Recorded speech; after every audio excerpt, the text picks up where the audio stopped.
When AI is layered in broken workflows, it's not fixing them, it's locking them in. Hit it! That's what I'm talking about. Wait! Okay, now, from the beginning. Hit it, boys. Welcome to Higher Ed Pulse, your no-fluff guide to artificial intelligence in higher ed. I'm Mallory Willsea, bringing nearly 20 years of edtech and marketing expertise straight to your earbuds.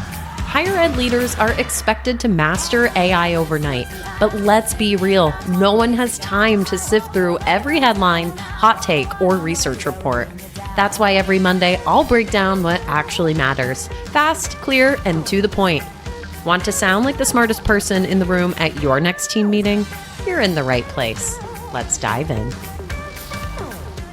Welcome back to Higher Ed Pulse. Today's episode is for anyone who's exhausted by AI hype and worried they're still behind. AI isn't going to show up in higher ed the way the keynotes promised. It's going to sneak in through workflows, staffing gaps, and decisions we didn't redesign fast enough. The difference between institutions that planned for that shift and those that didn't will be impossible to ignore in 2026. Today, I'm joined by Dr. Claire Brady, president of Glass Half Full Consulting.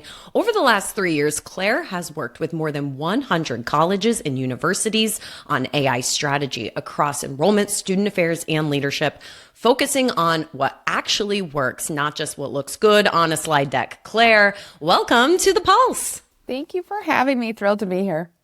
So you just told me about a new book that is coming out this year. Yes. Let's talk about it. What are you writing about? I'm so excited. I travel to about 50 campuses a year, and in those travels, people always say to me, do you have a book? And I always say, well, it's AI. How can I write a book?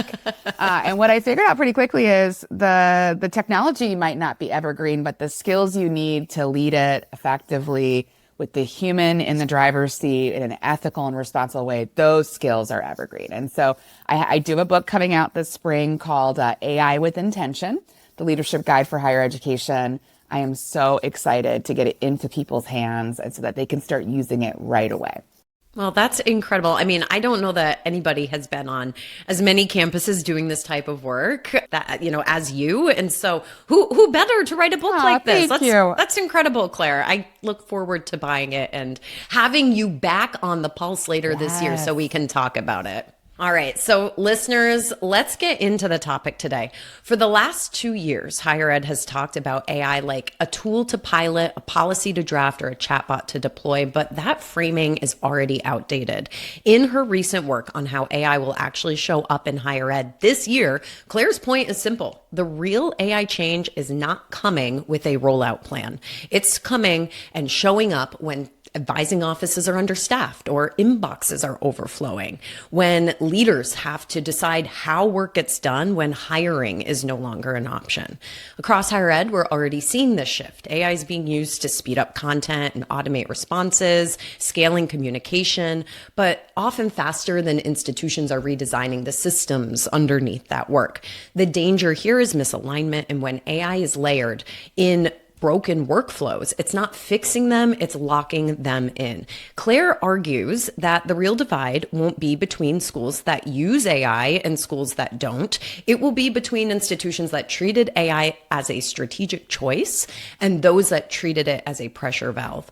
The former invests in governance, role, clarity, and change management, and the latter optimize for speed and just hope that culture catches up. So today's conversation was all based off of an Instagram post that I saw a couple weeks ago from Claire. She has a great article about all of this, which we are linking into the show notes, but we are going to dissect this all today.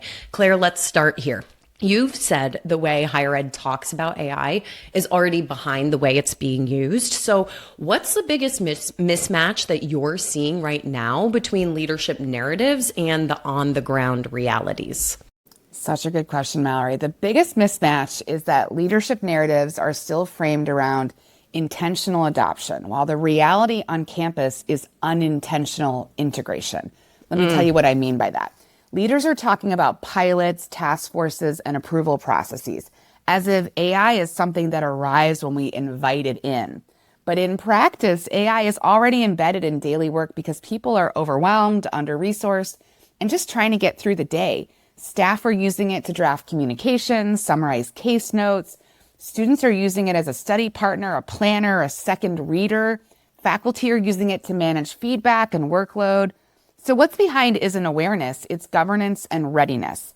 Institutions are trying to control use rather than shape the norms around use. That creates uneven access, unclear expectations, and quiet risk. The real danger isn't rogue usage. It's that people are making consequential decisions with AI support without a shared understanding, without guardrails, and without real accountability. Yeah. I talked to Gil back in 2025 about this idea of rogue usage. Like, staff are not waiting for someone on high to hand them, the keys to ChatGPT. They are going and paying for ChatGPT and just using it. Exactly. It's on our phones. That's it. And so it's like, what do you expect? Top down versus bottom up, one of those is going to work and one isn't. And in reality, it's really wonderful. So many institutions are purchasing enterprise level licenses for their folks. But, I always say that there's a lot of things in your kitchen that can cut fruit, right? A blender will do it one way and a knife will do it another. And so when you only give folks a blender, they are going to find ways to go out and find more specialized tools. And they often do that on their own dime and using their own device. Yeah, especially when they're feeling the pressure from, fewer staff around them, people, headcounts not being replaced, and the workload is only increasing. And at the end of the day, we're looking out for number one. We want to prevent our own burnout or our team's burnout. And that's where, waiting for that permission, we're just leapfrogging it. One of the most striking ideas in your article is that AI is not going to arrive as transformation. It's going to arrive as default behavior. And I think we're talking about that right now, right? So where are you already seeing AI become the default on campuses, whether or not the leadership intended for it? We're seeing AI become default in low visibility, high volume work, the places leaders often don't see until patterns are really entrenched. Drafting emails is a big one. Planning schedules, summarizing meetings, translating complex information into student-friendly language, or complex processes or steps to enrollment might be a great example. These aren't flashy use cases, but they're shaping how the work gets done. So for students, AI is already functioning as a shadow infrastructure, helping them decode institutional language, organize tasks, and manage cognitive load. So whether institutions acknowledge it or not, AI is already influencing access and persistence. That's why framing AI as an initiative really misses the point for me. Default behaviors form first. Leadership's responsibility is to notice them early and decide which ones align with their mission and which ones need intervention. And you also talk and warn against automating the wrong things. And I think these two things are connected, like all those default behaviors, all the examples that you just gave. If we automate and speed up all of that without fixing the issues and the systems underneath it, we just lock in bad processes. So I'm curious, because you have worked with so many schools, what's a real example of this that you've experienced where AI sped things up, but also now we're stuck in this process that does not really support us?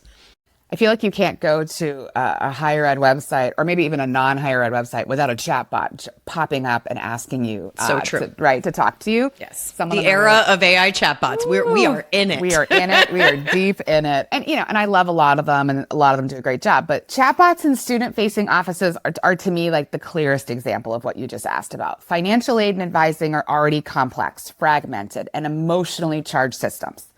So when institutions layer AI on top of that without fixing the underlying process, they don't reduce friction, they actually scale it.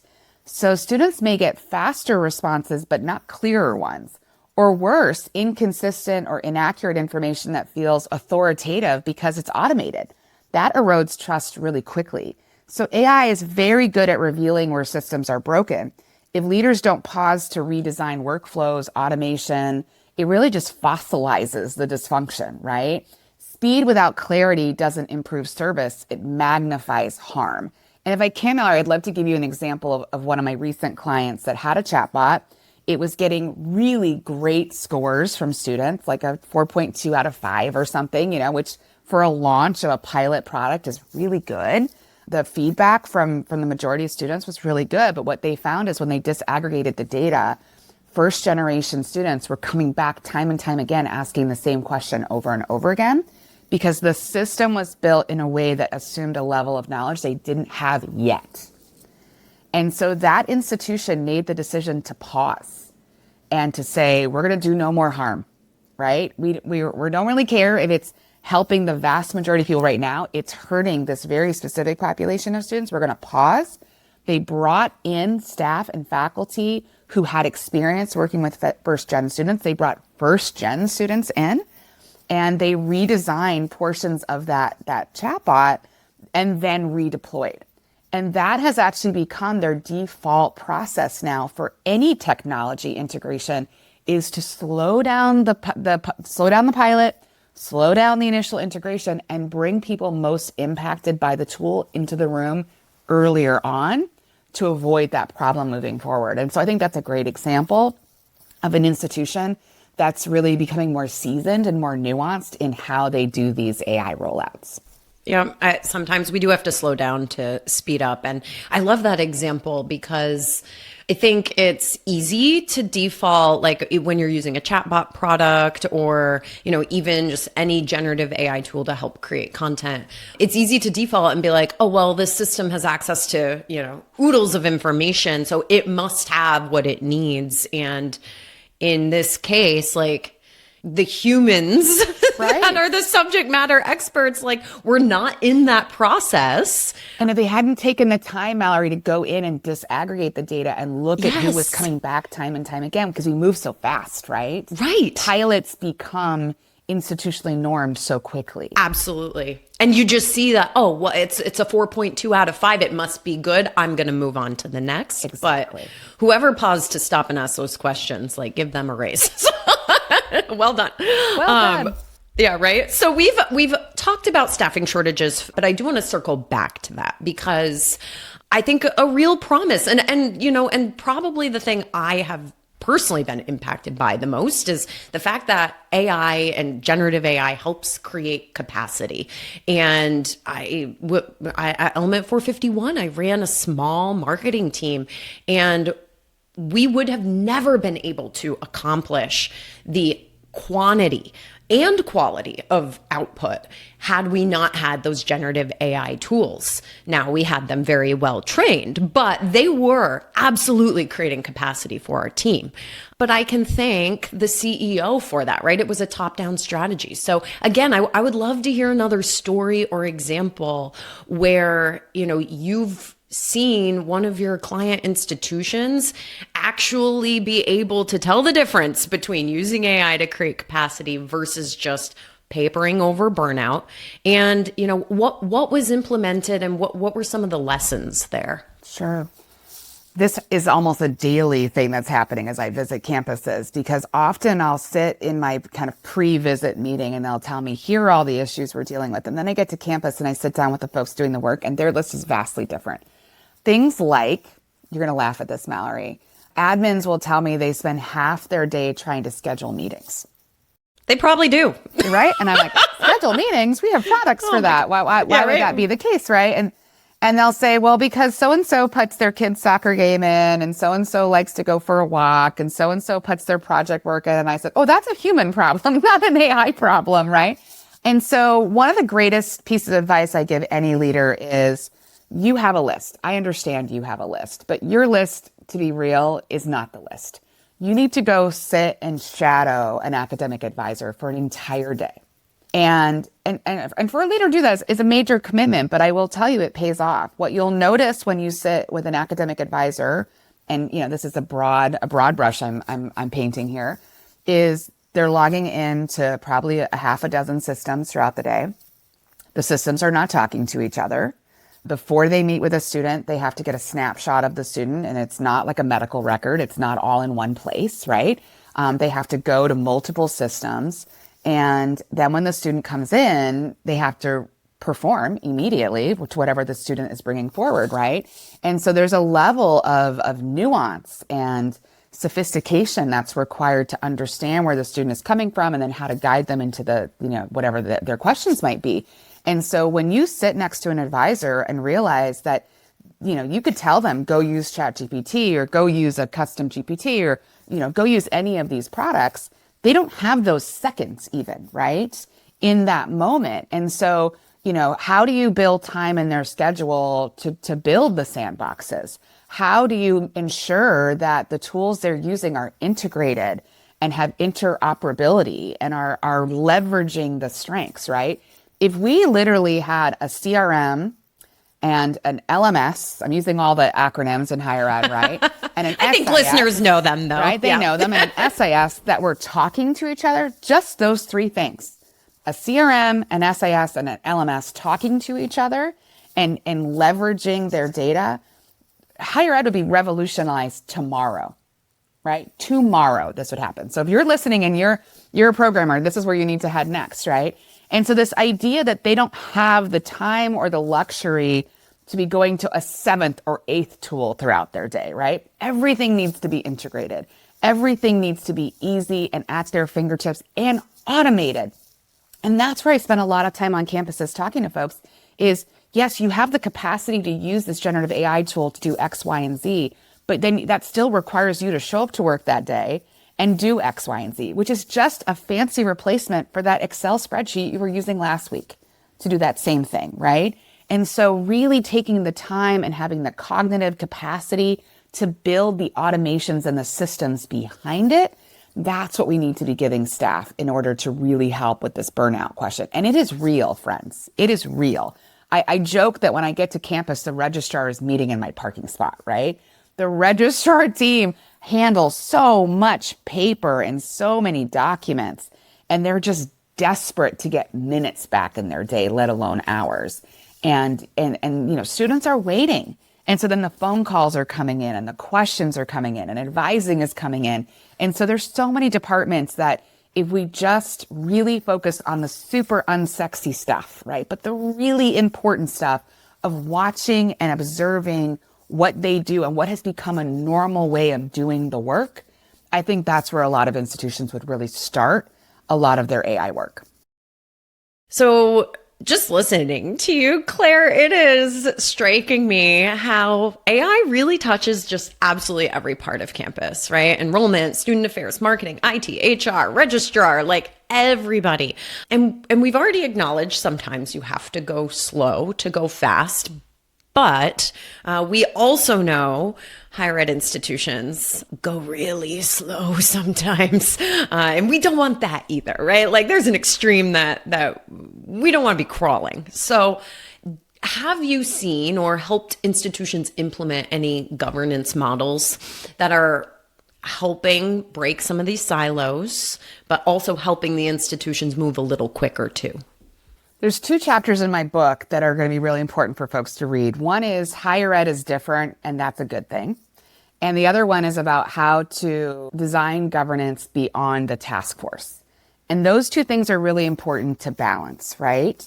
So think about, we are an organization, a field that really values shared governance. And that means that we need to bring all the people to the table.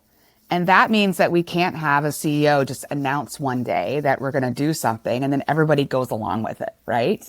And so we have to acknowledge that we are not a corporate environment. We have a different way of working. Some institutions slower, faster, some institutions that has more or less friction. But this idea that we operate in a shared governance kind of environment is really important, right? And the second piece is so many institutions are working on task forces, but they're not thinking beyond the task forces. So the governance models that actually work right now are really principle-based and distributed. They're not heavy, but they're really centralized approval structures. So what I see in institutions doing this well is a small central group that sets shared values, clear risk thresholds, and ethical commitments at an institutional level. They define the guardrails, but they don't micromanage every single decision. The real authority lives closer to the work. Student affairs, enrollment, faculty, communications don't need permission for every experiment, but they do need alignment around what good looks like, what's off limits, and when humans must stay in the loop. So when governance, right? Yes. When governance turns into compliance theater, innovation slows to a crawl. People get risk averse, work goes underground, that kind of shadow infrastructure, and nothing really happens. But when governance functions as cultural guidance, institutions actually move faster and more responsibly. And to me, that's, the best way. That's why I say AI governance isn't about control, it's about clarity. When people understand the principles, they don't have to wait. They can act with confidence and competence.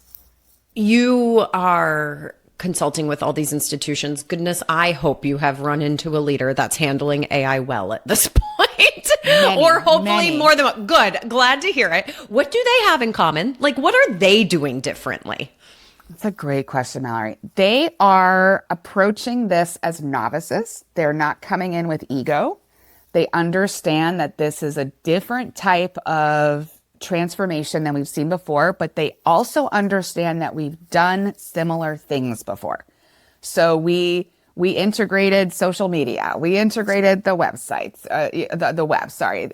They also were able to go online overnight at the onset of the pandemic. Like, they have experience doing hard things, but they understand that this hard thing is of a different nature. It's actually more like the iPhone in 2007 than it is like anything else, right? We could not have known in 2007 that, we would go everywhere with a phone in our pocket and that we would have computing power in our pocket that we could never even imagine, that it would become such an integral part of our lives, even at a young age, right? We would never have known that.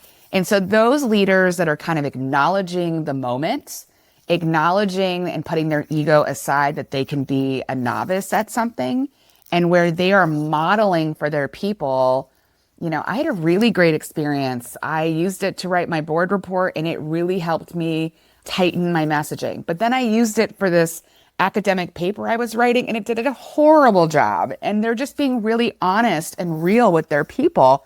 They're also doing everything they can to help their people build their AI literacy and their AI fluency. And the difference there to me is AI literacy is really about understanding how the technology works, when you should use it, when you shouldn't use it. And AI fluency is really kind of navigating the real work under the umbrella of AI. And so those two things have to both be nurtured and encouraged, resourced. You need the time. This is all very time intensive. And they're really intentional explorers is what I would say. Yeah. Awesome. Awesome. Well, Claire, as we are wrapping up, I've got one more question for you because I always like to fast forward, right? Let's put ourselves in January of 2027. What will be the clearest signal to you that an institution has used AI with intention? And what will be the red flag that tells us that, right, trust was sacrificed for something, maybe speed, but something? I love this question. And I really sit with this question a lot, right? I wrote this piece about what's happening in 2026, but I'm already thinking 2027 at this point. So by 2027, the clearest signal of intentional AI use won't be sophistication. It'll be transparency and trust. People will know when AI is involved, why it's being used, and most importantly, where humans are still accountable. The red flags to me won't be misuse, it will be silence. When students and staff don't understand how decisions are being made, or when AI is quietly substituted for care instead of used to support student services, student enrollment, student learning, trust will already be eroding in those cases. So by that point, using AI itself will no longer be impressive. It's just something that we all do. It will be assumed. What will matter is how institutions used it, whether they leveraged AI to deepen care, improve clarity, and strengthen accountability, or whether they traded those things for speed and convenience. The institutions that get this right won't just move faster, they'll be trusted, and that will really, in my opinion, be the greatest differentiator. That's a great note to end on, Claire. Thank you so much for joining me thank you, today. Mallory. This is a great way to kick the year off. I hope folks who are listening are inspired and having these important conversations with leadership, with their peers, with their teams. And to the point you made a few minutes ago, modeling the right behavior, right? Being transparent about it and modeling that good behavior. So thank you. Any final thoughts on this before we wrap up? Just thank you for being such a strong voice and a believer that we can do this well, and we can do this with intention and ethics and responsibility, and that it's not this runaway train that we're all chasing. We are in the driver's seat. And so I thank you for being a big voice in a lot of that messaging too, Mallory. Thanks, Claire. All right, folks, this was, they always go by so quickly, but this one just sped right by. I look forward to these next couple episodes. We are going to be continuing to talk about agentic AI. We're even going to be talking about what a fractional CMO is and whether or not higher ed needs one. So folks, get excited. These next couple episodes are going to be great. And Claire, we just appreciate your time again. All right, folks, bye-bye.